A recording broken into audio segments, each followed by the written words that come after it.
Se acercaba la Pascua de los judíos y Jesús subió a Jerusalén y encontró en el templo a los vendedores de bueyes, ovejas y palomas, y a los cambistas sentados y haciendo un azote de cordeles, los echó a todos del templo, ovejas y bueyes, y a los cambistas los esparció las monedas y les volcó las mesas, y a los que vendían palomas les dijo, quitad esto de aquí, no convirtáis en un mercado la casa de mi padre. Sus discípulos acordaron de lo que está escrito, el celo de tu casa me devora. Entonces intervinieron los judíos y le preguntaron, ¿qué signos nos muestras para obrar así? Jesús contestó, destruid este templo y en 3 días lo levantaré. Los judíos replicaron, 46 años ha costado construir este templo y tú lo vas a levantar en 3 días.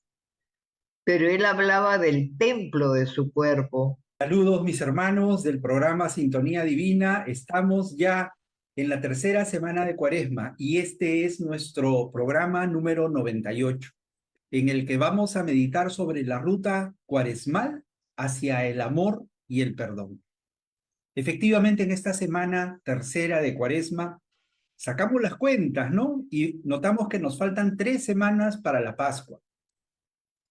Es momento de profundizar nuestra relación con Dios y empezar o continuar haciendo sacrificios personales, de renuncia, de sacrificios de cosas que nos cuestan, renuncias a nuestras naturales inclinaciones, especialmente abandonar la actitud de soberbia. Tenemos que encontrar la ruta cuaresmal hacia el perdón de corazón de nosotros hacia nuestros hermanos, porque sólo así seremos perdonados. Y caer en la cuenta que el reino ya está entre nosotros y ya está dentro de nosotros. Este domingo, en la lectura que acabamos de escuchar, tiene que ver mucho con la práctica piadosa de hacer limosna, pero por amor, no por interés. De eso se trata. Veamos un poquito, poniéndonos en el contexto. Los judíos tenían a la ley y al gran templo de Jerusalén como el centro de su culto, el centro de su religión, pues el templo era un lugar súper sagrado para relacionarse y rendir culto individual y comunitario justamente a Dios y a la ley. Pero a causa de muchos sacrificios que tenían que hacer por obligación, algunos, si no todos, lo habían convertido en un mercado, en un gran mercado para vender y comprar mercancías y animales. Animales para el sacrificio. Acuérdense de lo que decía en la presentación de nuestro Señor Jesucristo, la lectura de que todo varón estaba obligado a subir a Jerusalén para ofrecer el Cordero de la Pascua, 3 semanas antes de la Pascua. Y entonces, 3 semanas antes empezaban las ventas, la presencia de cambistas y animales que eran destinados para la ofrenda, ¿no? Los más pobres, obviamente, solo podían ofrecer un par de pichones, un par de palomas. Los cambistas estaban presentes porque tenían que hacer el cambio de las monedas que venían acuñadas desde la región de Tiro, porque se sostenía que contenían más mineral, más plata, valían más, y entonces había un intercambio de monedas, de plata, denarios, y los sacerdotes, los religiosos de ese templo, supervisaban ese comercio de animales y cambio de moneda. Y obviamente siempre obtenían un beneficio, un spread, como se dice en economía. Este episodio, mis hermanos, es narrado en los 4 evangelios y Jesús expulsa a los mercaderes del templo con una ira santa, ¿no? Pero no expulsa a las personas, no expulsa al concepto de mercado o al concepto de capital, porque mucha gente comía y vivía de eso, como actualmente también ocurre. Jesús lo que quiere poner en relieve es que el templo es la casa de Dios Padre, el Padre de todos nosotros, de los judíos y de nosotros, que también es el Padre único que compartimos. Obviamente, solo ese templo tenía que ser usado para mantener una relación muy íntima con el Padre. Era un lugar de oración, oración personal, oración comunitaria, en donde los hermanos se unían, estaban resguardando el arca de la alianza en la parte más santa del templo, ¿no? El Sancta Sanctorum. Y entonces, este lugar era para ir a adorar y a dialogar con nuestro Dios Padre. Esto nos recuerda que nuestros templos, nuestras iglesias, son lugares donde podemos realizar estas muestras de amor a Dios y a nuestros hermanos. Nos recuerda también que hoy cada uno de nosotros es templo de Dios en Jesús resucitado y siendo portadores del Espíritu Santo. El Espíritu Santo habita en cada uno de nosotros desde nuestro bautismo. Por eso la reacción de Jesús, poco usual y hasta podríamos decir con ribetes de violencia, es un gesto profético, que repito, no va contra las personas de los mercaderes, sino contra quienes pervierten la fe, convirtiéndola en un intercambio de especies, ventajas e intereses. Y nos pasa, porque es muy común que caigamos en la tentación de aprovechar el intercambio para ofrecer nuestra conversión u obtener el perdón. Y esto no quiere decir de que esté mal echar limosna o comprar velas o tener manifestaciones piadosas en los templos. No, por el contrario. Lo que debemos evitar es instrumentalizar a Dios, porque el culto solo se le debe a Él. Como que se pervierte el culto y ponemos a Dios al servicio del hombre. Tratamos de comprar su perdón, su amor, ¿no? Obtener el perdón, el amor de Dios a cambio de dinero. Por eso Jesús es muy categórico y muy duro. ¡Cuenta de ladrones! Es necesario, muy necesario que Jesús nos acuda, nos dé un buen sacudón para evitar caer en este peligro mortal. Qué bien nos viene en esta cuaresma la reflexión sobre, la reflexión final que hace Jesús sobre el templo será destruido y en 3 días yo lo reconstruiré. Aquí Jesús nos está hablando que su cuerpo físico, sustituirá al templo. Y se está refiriendo directamente a su resurrección, ¿verdad? En 3 días lo levantaré, para dejar en claro que Él era Dios, era el Dios, el Mesías, y que ya no importan más las leyes sobre las ofrendas, el comercio sobre las ofrendas, no importan tanto como la ley del amor que Él nos va a dejar a través del cuerpo místico de Jesucristo, que es la iglesia de la que tú y yo formamos parte. A partir de su muerte y su resurrección, nos hemos adherido a la nueva ley del amor que vamos a ver en las siguientes lecturas.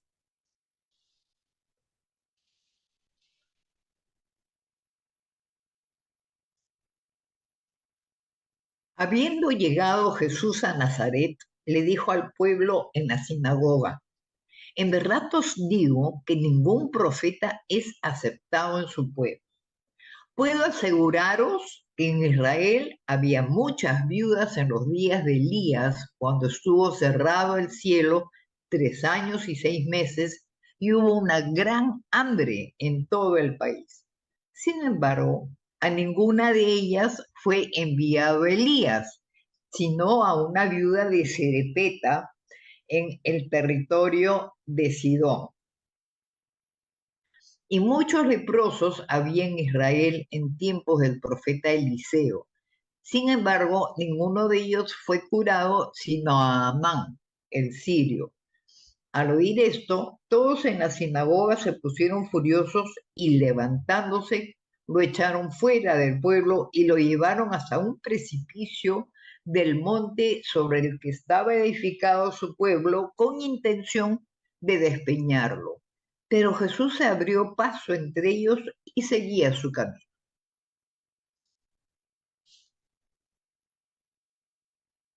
Mis hermanos, qué eh, claro, qué contundente, qué elocuente es esto que dice Jesús, que nadie, ningún profeta es bien recibido en su tierra. Y probablemente, así como en su tiempo, ahora Jesús tampoco es recibido como Salvador por muchos. Y esto lo constatamos cuando predicamos a Jesús, que es lo que hacemos en este programa. Predicamos solamente a Jesús. Y vemos, claro, tenemos algunos televidentes, algunos seguidores, pero vemos también que no llega mucha gente o que mucha gente obvia o ignora el mensaje o escuchándolo no lo sigue, siendo que el Evangelio es el mejor mensaje de todos los tiempos. A Jesús, mucha gente lo rodeaba, mucha gente lo escuchaba, es cierto, aparentemente estaban allí, pero no era aceptado. Inclusive estamos leyendo que las autoridades querían que desaparezca, ¿no? Querían despeñarlo, a tal punto que leemos que lo estaban sacando del pueblo y lo iban a llevar a un barranco para tirarlo desde ahí, desde la altura. Pero se dieron cuenta que no era el momento, tampoco estaba en el plan de la pasión y muerte de nuestro Señor que muriera de esa forma, sino en la cruz, para que tengamos tú y yo la vida eterna. Este programa lo vamos a dedicar a todas las personas que sufren alguna enfermedad, especialmente una enfermedad terminal, para que tengan esa esperanza. Primero, en la salvación de su alma. Y segundo, si es posible y es la voluntad de Dios, también en su curación. Pero primero, la esperanza de todo cristiano es esta, la esperanza en la vida eterna. Por lo tanto, les invito a mis hermanos, antes de pasar a la siguiente reflexión, que tengamos fe en nuestro Maestro, fe en su predicación y que nuestra predicación se convierta en la predicación de nuestro Maestro, que se replique y que llegue a todos los hermanos que necesitan esta predicación de Jesús. De esa manera, Él permanecerá con nosotros y permanecerá con los hermanos a quienes destinemos el mensaje. Y siempre nos espera, no perdamos la fe ni la esperanza, que nos espera la resurrección a una vida de total felicidad.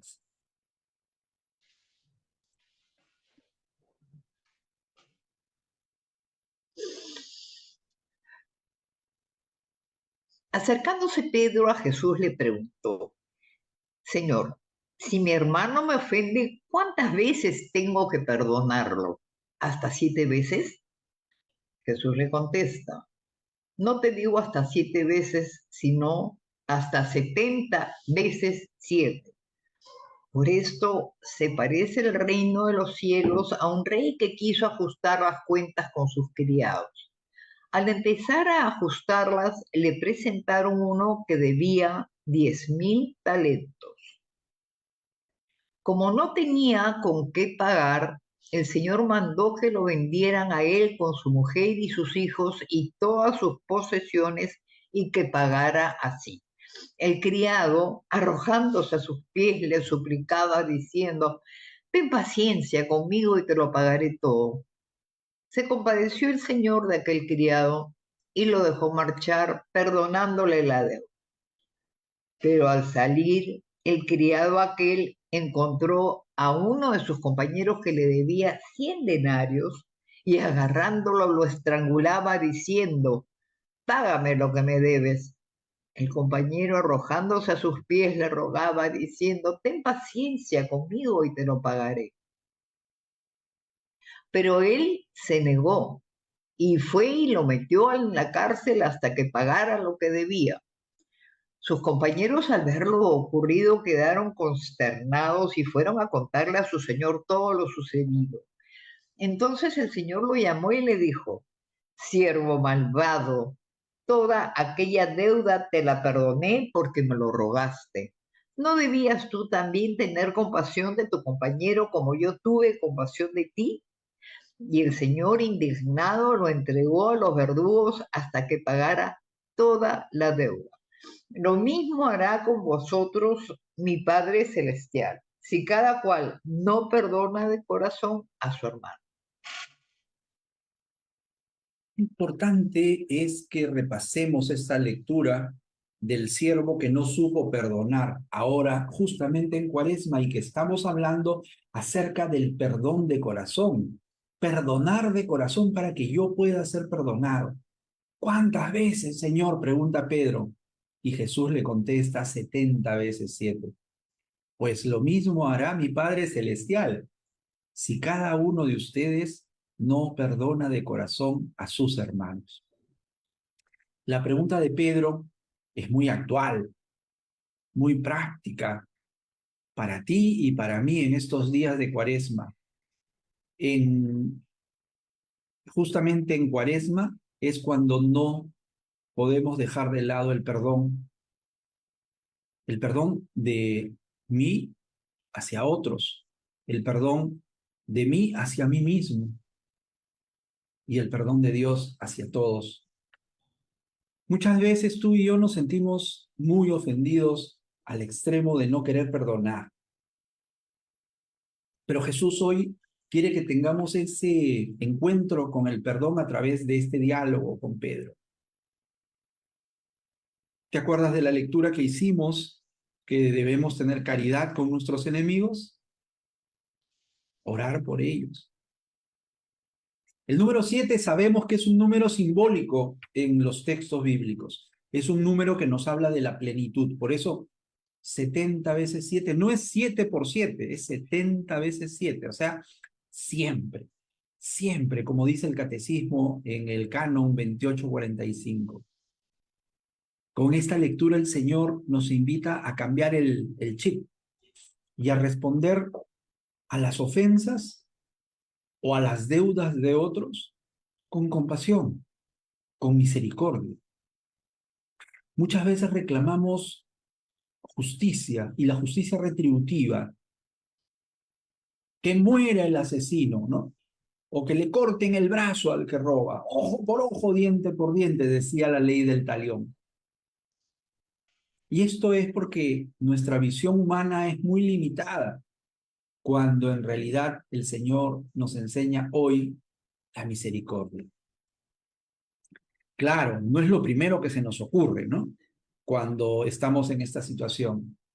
Y yo te pregunto, ¿por qué no? Si nuestro Rey, nuestro Cristo Rey y nuestro Padre Celestial siempre nos perdonan, o al menos siempre están parados a la puerta como el Padre del Hijo pródigo esperando nuestra reconciliación. Mis hermanos, la experiencia de la compasión solo podemos tenerla con los demás, creo yo, después, solamente después de haberla experimentado en nosotros. Es decir, después de haber sido perdonados. Nuestro Señor se hizo un desecho humano, se bañó en sangre y con mucho sufrimiento, caminó hacia el Calvario con sus pies sangrantes y coronado de espinas, con una pesada cruz a cuestas y siendo permanentemente latigueado. Con este sacrificio, con este dolor, Él ya pagó todas nuestras cuentas, ya nos ha justificado. Pero fíjate lo que dice estando en la cruz antes de morir: Padre, perdónalos, te pido que los perdones porque estos no saben lo que hacen. Que estas lecturas, estas reflexiones también nos ayuden a descubrir el perdón gratuito, la gracia del perdón, la gracia de la conversión que estamos propalando desde que hemos iniciado la Cuaresma. Ello hace que nuestro corazón sienta la humildad necesaria para poder obtener la compasión y la misericordia, para ya no seguir siendo esclavos. En Cuaresma, pidamos recuperar la visión como el ciego Bartimeo, para que reconozcamos que en el hermano que nos ha ofendido hay tanta fragilidad y tanta pobreza como la nuestra ante el pecado. Y ese hermano probablemente no sabe lo que hace. Pidamos perdón de Dios para él. Falta muy poquito para que llegue el Viernes Santo y allí nos vamos a encontrar con el varón de Dolores en la procesión de Vía Crucis y especialmente en la adoración que hacemos en la ceremonia de Viernes Santo, en la liturgia de Viernes Santo, la adoración de la cruz. Ese día sintámonos realmente amados y perdonados a pesar de nuestra debilidad. Ya nuestro Jesús ha pagado con su sangre. Y dejemos de ir como el siervo que no quiso o no supo perdonar, de ir a buscar al que nos debe para ahorcarlo, ¿no? Aquel que nos debe algunos centavitos, por si queremos comparar pues 10.000 talentos con 100 denarios, pues no había comparación. Ese día, el Viernes Santo, mis hermanos, sintámonos libres y que somos hijos de Dios perdonados, sentámonos plenamente felices, reconciliados y agradecidos especialmente porque Dios se ha compadecido de nosotros. Y digamos, Padre, perdónanos en la misma medida que nosotros perdonamos a los que nos ofenden.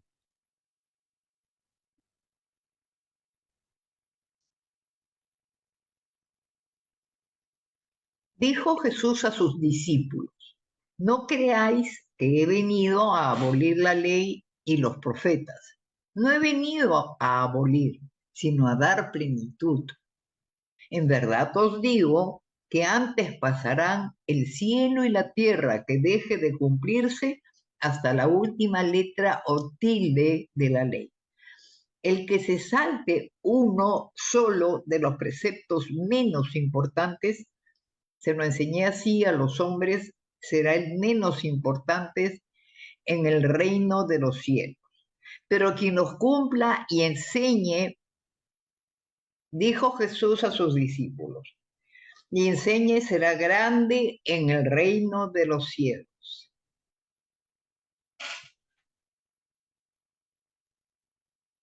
En esta lectura del miércoles, mis hermanos, Jesús nos dice que no ha venido a abolir la ley ni los profetas, sino a darles plenitud. Es importante ahora en Cuaresma recordar cuál es la misión de Jesús. Primero, cómo actuaba Jesús con la observancia del sábado, ¿se acuerdan? Muchos creyeron que él estaba en contra de lo que decían las leyes, de lo que Moisés había promulgado. Al contrario, dice, no he venido a abolir, no he venido a derogar, a dejar sin efecto las leyes, sino a darles plenitud. Entonces, vino, como decíamos, utilizando un verbo muy peculiar, vino a plenificar, que significa perfeccionar. ¿Qué significa esto? Porque Jesús se tuvo que enfrentar a los fariseos. ¿Recuerdan lo que decía la lectura del martes pasado? Cuidado con la levadura de los fariseos.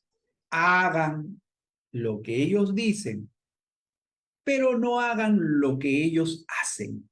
Claro, porque su verbo, sus palabras eran muy buenas. Hagan lo que dicen, pero no repitan lo que ellos hacen, porque hablan y no cumplen la palabra, ¿no? Entonces, él viene a planificar, a perfeccionar la ley. ¿Y qué cosa es lo que exige esa planificación de la ley?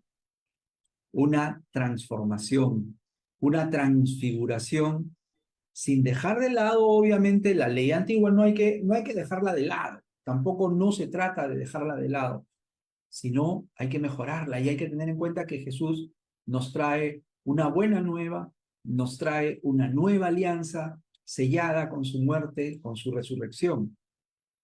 En esta lectura la clave es pensar en qué cosa es lo esencial y qué cosa es lo secundario. Cada vez que Jesús habla de la hipocresía de los fariseos, nos está hablando de esto, de que debemos discernir lo esencial de lo secundario. Jesús no le da importancia ¿acaso Jesús no le da importancia a la observancia de la ley, a la disciplina, a la conducta exterior tan rígida? No, de ninguna manera. Sí le daba importancia, ¿no? A la ley. Vamos a ver ahora una lectura muy bonita acerca de el mandamiento más importante. Pero fíjense, los cristianos no somos una religión de prácticas fundamentalistas, moralistas, extremadamente puritanas o que seamos una... Si bien es cierto, buscamos la rectitud de la santidad, Cristo se quiere ir a la raíz, a lo más íntimo de tu corazón, porque quiere ver si en el corazón, en el interior de tu corazón tienes intenciones libres, intenciones sanas, intenciones buenas. Dice el Señor que lo que está adentro de tu corazón es más importante que lo que está fuera, la ley o la contaminación, porque es en el corazón donde tiene origen nuestras buenas acciones o nuestras malas acciones también. Hay una lectura que se me viene ahorita a la mente. ¿Te acuerdas de que decía Jesús cuando le decían, oye, tus discípulos no se lavan las manos al comer? Eso ha sido hace un par de semanas atrás. Nada malo de afuera puede entrar en el corazón del hombre. Nada. Lo malo, al revés, es lo malo saldrá del interior del corazón. Tu boca hablará de lo que está lleno tu corazón. ¿Se acuerdan de estas lecturas? Por eso es importante, mis hermanos, escuchar, enseñar y cumplir el mensaje de la palabra de Dios. Pero para seguir a Jesús, vamos a seguir viendo esto en las próximas lecturas. Es importante, es esencial el amor al prójimo. Tanto como el amor a Dios. Y está allí la plenitud, que el amor al prójimo es súper importante.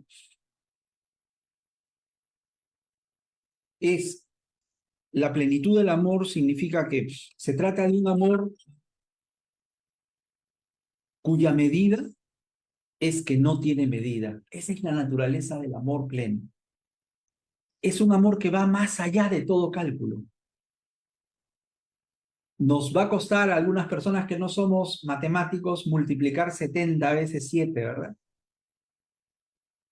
Y los preceptos alcanzan un nuevo significado, una plenitud en el amor. Y todos se van a fusionar en algo bien sencillo de pronunciar. No es necesario traer un tomo o varios tomos de libros de teología.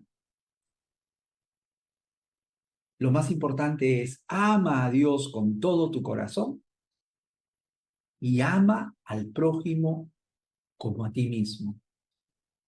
Mucha atención con la lectura que viene a continuación, que es la lectura del viernes, porque eso también lo volveremos a vivir ahora que venga la Semana Santa, el día jueves. Pongan mucha atención, que vamos a repetir prácticamente esto de la ley del amor. ¿Qué cosa pasará ese día?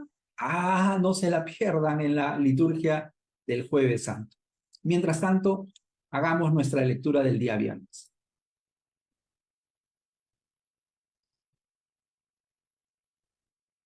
Un escriba se acercó a Jesús y le preguntó, ¿qué mandamiento es el primero de todos?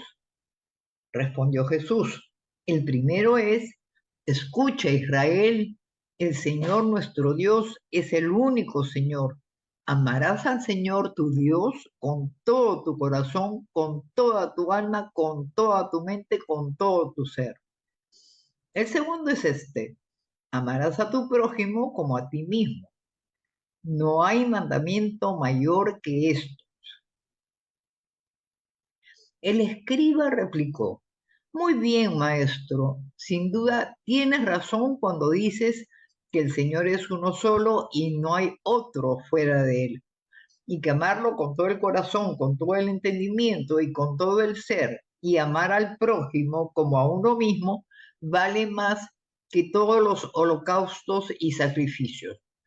Jesús, viendo que había respondido sensatamente, le dijo, no estás lejos del reino de Dios. Y nadie se atrevió a hacerle más preguntas.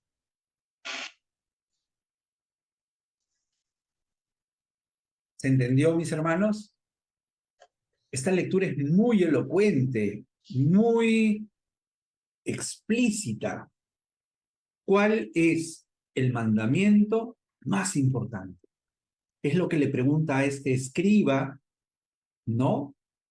Intentando competir, intentando probar, intentando hacerle preguntas importantes, válidas, porque estaban hablando de la ley de Moisés, estaban hablando de mandamientos, órdenes de Dios para su pueblo. Y por eso el pueblo de Israel tenía esta lectura como todos los mandatos de memoria, ¿no? Los fariseos se los sabían de memoria. Y tratando de probar a Jesús qué tan maestro era, este escriba le dice, a ver, ¿cuál es? ¿Cuál es el mandamiento más importante? Y Jesús le contesta, de memoria. Esta oración de Shema Israel, ¿no? Escucha, Israel, esto te dice tu Dios.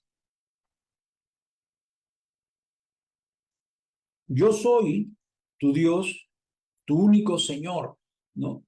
Y te ordeno que amarás a Dios, que es tu Dios, con todo tu corazón, con toda tu alma, con toda tu mente y con todas tus fuerzas. Pero también continúa la ley de Shema, amarás a tu prójimo como a ti mismo. Y Jesús sentencia, no hay ningún mandamiento mayor que estos. Este escriba era un capo de capos, ¿no? O sea, era un tipo, un teólogo moderno, ¿no?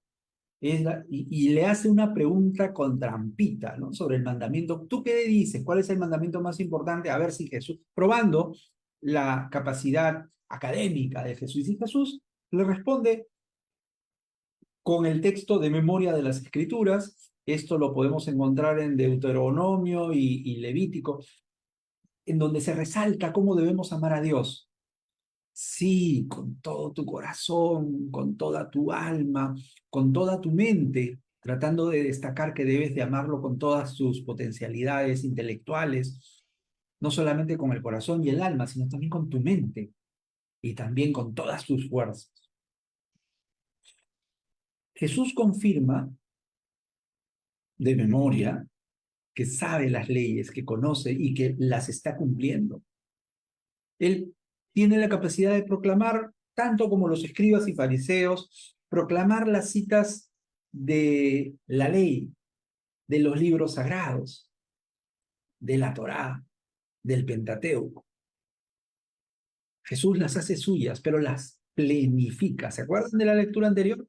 Como hijo de Dios y como hermano de los hombres, plenifica en el amor estas lecturas. Por eso destaca lo del amor al prójimo, el amor horizontal al prójimo. Y eso está indisolublemente unido, indisolublemente ligado al amor a Dios. Es que ese es el signo tangible que pone en evidencia que somos cristianos, el amor al prójimo. Es que el que ama al prójimo demuestra que ama y que quiere a Dios, porque sabe que son las dos caras de la misma moneda. Allí no hay engaño, allí no hay medias tintas, allí todo es muy claro, aunque me duela, aunque me moleste, aunque pierda, aunque no termine de comprender. Lo demás, que si vas a misa, que si prendes velas, que si te arrodillas o te paras o pones las manos así o así, sí es importante, pero es mero cumplimiento ritual, forzoso o como los escribas y fariseos, un cumplimiento ansioso de la ley. Leía ayer mientras preparaba este programa un texto de San Vicente de Paúl, que es para realmente madurar en la idea de que estamos conversando en este momento. Decía San Vicente de Paúl, hay que abandonar a Dios por el prójimo. Es un poco dura la frase, de repente si no la leemos con madurez no la vamos a entender, no la vamos a compartir, pero te la repito, hay que abandonar a Dios por el prójimo. ¿Se acuerdan de deja tu ofrenda en el reconciliarte con tu hermano? ¿Se acuerdan que San Juan nos dice también, quien no ama a su hermano que ve, ¿cómo va a amar a Dios a quien no ve? Clarísimo. Solo en el prójimo vamos a encontrarnos con Dios. Es la única vía de encontrarnos con Dios. Obviamente, no está de más acercarte al templo, hacer oraciones, ir a los sacramentos. Por supuesto que no. Es más, es obligatorio hacerlo, o sea, según los mandamientos de nuestra Iglesia Católica. Pero si no quieres caer en el palabreo, como decimos aquí en el Perú, acuérdate bien de este mensaje.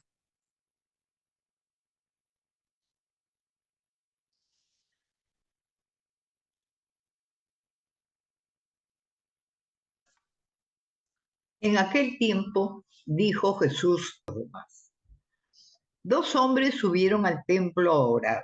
Uno era fariseo, el otro publicano. El fariseo erguido oraba así en su interior: oh Dios, te doy gracias porque no soy como los demás hombres, ladrones, injustos, adúlteros, ni tampoco como ese publicano. Ayuno 2 veces por semana y pago el diezmo de todo lo que tengo. El publicano, en cambio, quedándose atrás, no se atrevía ni a levantar los ojos al cielo, sino que se golpeaba el pecho diciendo: oh Dios, ten compasión de este pecador. Os digo que éste bajó a su casa justificado y aquel no, porque todo el que se enaltece será humillado, y el que se humilla será enaltecido. Ya lo hemos visto esto también, esta sentencia de, en la lectura en la oración más importante en la Cuaresma, ¿no? Es la humildad de corazón. Lo decíamos en la lectura del martes pasado. El que se ensalce será humillado, y el que se humille será ensalzado. Y esto lo decía Jesús a propósito de las prácticas externas.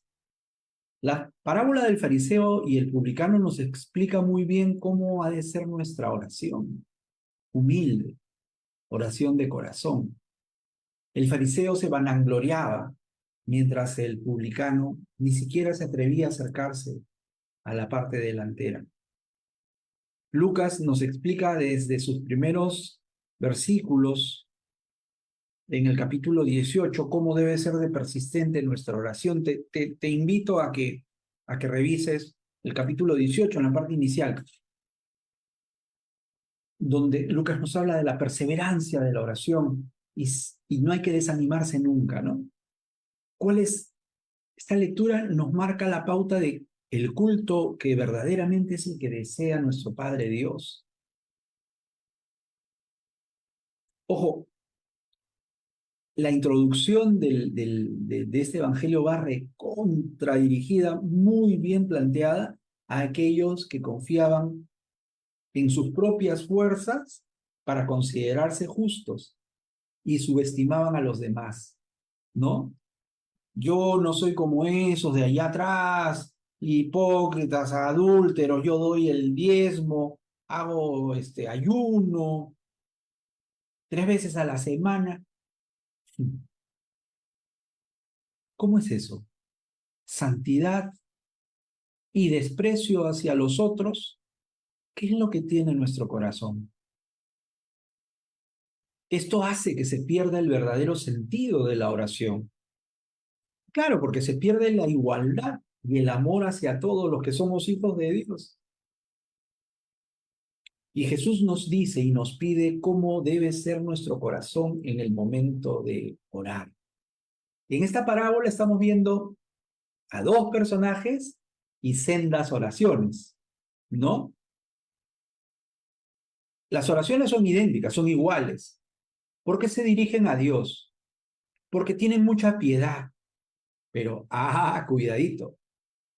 Por un lado, el fariseo viene y lo dice orgullosamente, inflando el pecho, vengo cumpliendo lo mandado, lo ordenado, lo que está en la ley. No glorifico a Dios, no doy gracias y subestimo, menosprecio a los pecadores. Soy autosuficiente. Soy un piadoso, un súper piadoso, pero qué insoportable piadoso, qué presumido piadoso. Claro, cumple escrupulosamente todo lo que ordena la ley, se siente satisfecho, se sacó el 20 y llega triunfalista ante Dios. Es como cuando un niñito se te acerca y te enseña su álbum lleno de figuritas, ¿no? Se quiere lucir de que ha llenado las figuritas de su álbum.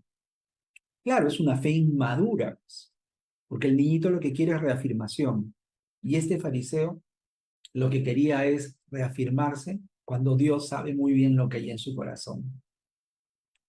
Él ora, se expresa, se manifiesta ante Dios, pero no lo predica, porque para él Dios no es un Padre misericordioso, sino que está cumpliendo de manera compulsiva porque siente que Dios es un castigador, un juez implacable y que te lleva cuenta de tus méritos y por eso que hay que sacárselos en cara, así como de tus deméritos. Por lo tanto, yo tengo que exhibirle a Dios el fruto de mi esfuerzo propio y de mi observancia legalista del, oye, ¿no te has puesto a pensar que la conducta, la conversión es fruto de la gracia y no es fruto de tu fuerza propia?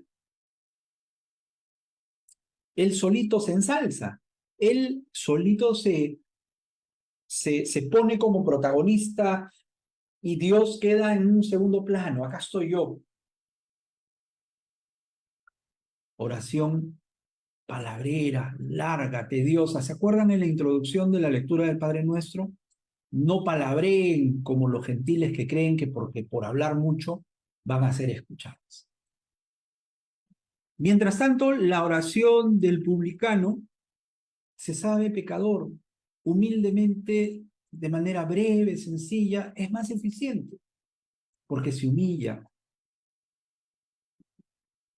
Él siente sus limitaciones, sus fragilidades y reconoce que Dios es el actor, el principal, el protagonista, no él. Es un orador que se mantiene en el anonimato de la parte trasera, que no sale a escena, se queda entre bambalinas, pasa desapercibido, ni siquiera se atreve a levantar la mirada. Oh Señor, ten compasión de este pobre pecador. Y el desenlace ya es el que nosotros esperábamos, ¿verdad? La justificación de uno o del otro. ¿Quién se va justificado? ¿Quién se va con la gracia de Dios? Mis hermanos, el fariseísmo es un mal que tenemos los cristianos todavía. A veces se presenta en la falsa actitud religiosa. Cuando caemos en la religiosidad superficial y creemos que nos estamos autojustificando. Por ejemplo, no nos confesamos seguido porque creemos que no tenemos pecado. Y pecamos todos los días. Obviamente no tenemos que confesarnos todos los días, porque hay pecados veniales y hay pecados que sí son mortales y que hay que ir a confesar antes de comulgar. Pero cuidado, no condenemos o despreciemos a los demás. En Cuaresma estamos invitados a purificar nuestra oración, en volver, o sea, no solamente hacer oración. Acuérdense, limosna, oración, ayuno. ¿Cómo debe ser nuestra oración? ¿Cómo debe ser nuestra conversión también a partir de la oración? ¿Y cómo debemos ofrecer ese cambio a nuestro Señor? Hagamos nuestra oración final. En el nombre del Padre, y del Hijo, y del Espíritu Santo. Amén. Amado Señor, Dios Padre, sabemos que no hay un Dios tan grande como tú, capaz de perdonarnos, capaz de remitir, olvidar nuestros pecados.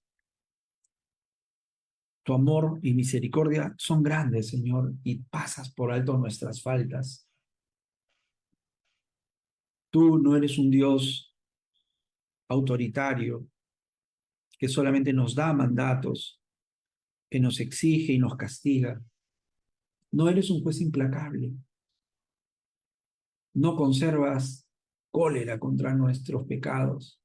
Al contrario, tu gesto de amor es un gesto siempre de misericordia y de perdón.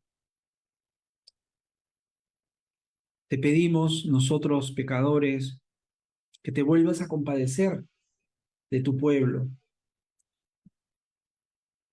Borra todas nuestras culpas. Arroja al infierno todos nuestros pecados, pero no nos arrojas a nosotros, Señor. Llévanos al lado tuyo, llévanos a tu gloria y ayuda a nuestros hermanos que en este momento tienen algún padecimiento. Ilumínalos, Señor, dale la esperanza de que nuestro Jesús resucitado, tu Hijo único, que contigo vive y reina, está con nosotros permanentemente. Te lo pedimos en el nombre de nuestro Señor Jesucristo, tu Hijo. Amén. En el nombre del Padre, y del Hijo, y del Espíritu Santo. Amén. Muchas gracias, mis hermanos. Este ha sido nuestro programa número 98 y pronto nos reencontraremos para seguir reflexionando sobre las lecturas de nuestra Cuaresma. Un abrazo, una bendecida semana y nos vemos la próxima semana.